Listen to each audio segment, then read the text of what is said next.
దైవ శక్తి ప్రబలమై వ్యాపించాలంటే మోషే ఏలియాలు సీన్లోకి రావాలి.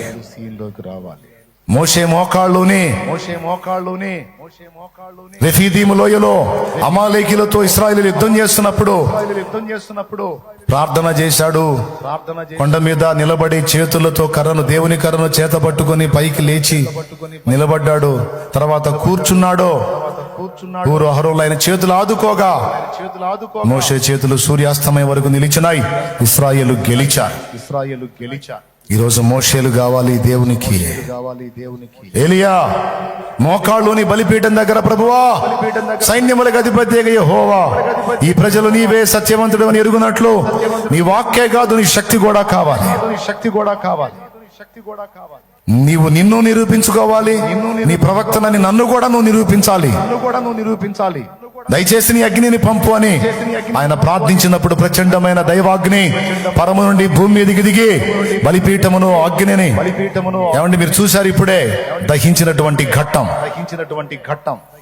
మోషే చేతులు ఎత్తినట్టు ఏలియా మోకాళ్ళు నిన్నట్టు మోషే ఏలియాల మీద ఉన్న అభిషేకం ఈ రోజు మన మీదికి రావాలి. మనం పడద్రోయబడిన బలిపీఠమును తిరిగి పునర్నిర్మించాలి.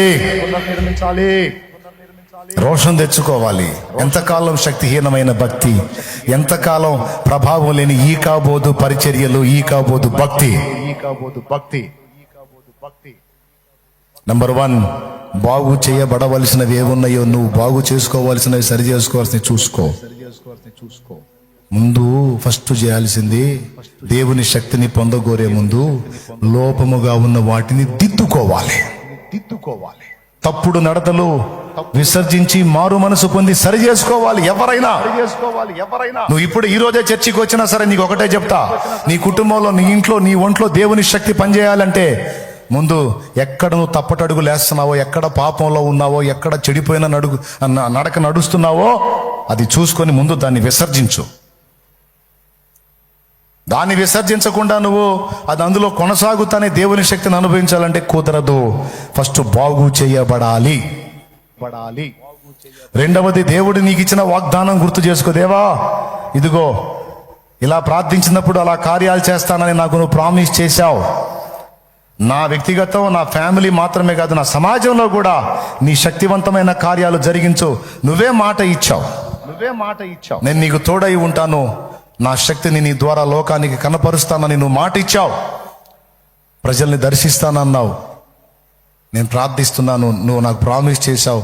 ఈ సమాజాన్ని దర్శించు. నీ శక్తి వాళ్ళు రుచి చూడాలి.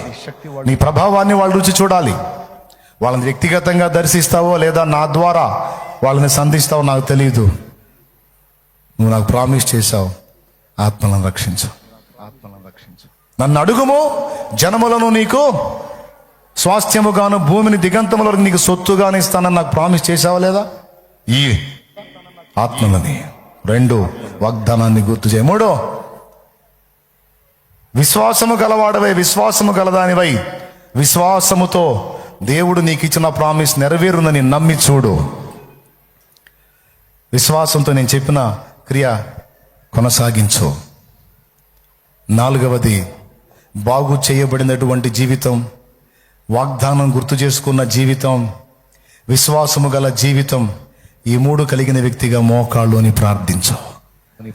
అప్పుడు దైవాగ్ని ఆనాడు ఇశ్రాయేలు మధ్యలోకి దిగొచ్చినట్టు నీలోకి వస్తుంది, నీ ఇంట్లోకి వస్తుంది, నీ సమాజంలోకి వస్తుంది. ఆ శక్తిని లోకం అనుభవిస్తుంది. యేసు నామములో మనందరి విషయంలో అది జరుగును గాక. ఇకలేండి.